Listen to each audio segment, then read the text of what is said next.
से 12 साल पहले भ्रष्टाचार के खिलाफ इकट्ठे हुए थे, आज इसी मंच से एक अहंकारी तानाशाह को इस देश से हटाने के लिए फिर से इकट्ठे हुए हैं। दोस्तों, आज से 1 महीने पहले 11 मई को देश की सबसे बड़ी अदालत सुप्रीम कोर्ट की भी कॉन्स्टिट्यूशन बेंच, उसने आदेश पारित किया दिल्ली के लोगों के हक में।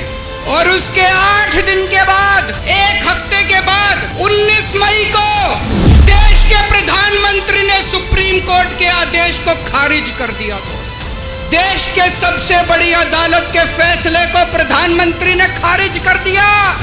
प्रधानमंत्री कहते हैं मैं सुप्रीम कोर्ट को नहीं मानता।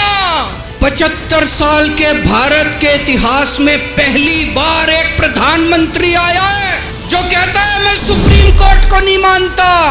पूरे देश के लोग स्तब्ध हैं।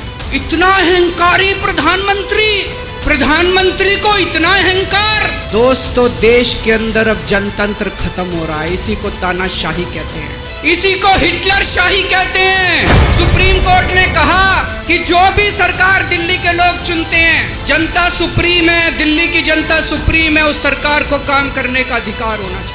मैं आपसे पूछना चाहता हूँ, क्या सुप्रीम कोर्ट ने गलत बोला?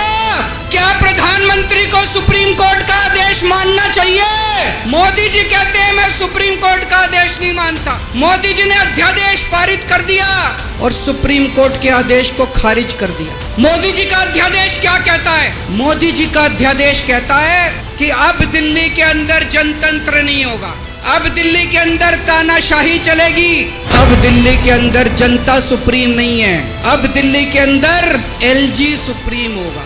अब दिल्ली के अंदर चाहे जनता जिसको मर्जी वोट दे, चाहे जनता जिसकी मर्जी सरकार बनाए, प्रधानमंत्री जी कहते हैं सरकार तो मैं ही चलाऊंगा, मेरी तानाशाही चलेगी। अब जनता सुप्रीम नहीं है, जनता की नहीं चलेगी, जनता की सरकार की नहीं चलेगी। प्रधानमंत्री जी कहते हैं एलजी के जरिए मैं सरकार चलाऊंगा। हमारे देश के अंदर जो तानाशाही लाई जा रही है, उसे खत्म करने का जो आंदोलन शुरू हो रहा है, संविधान को बचाने का जो आंदोलन आज शुरू हो रहा है, बहुत जल्दी इस आंदोलन को भी सफलता मिलेगी।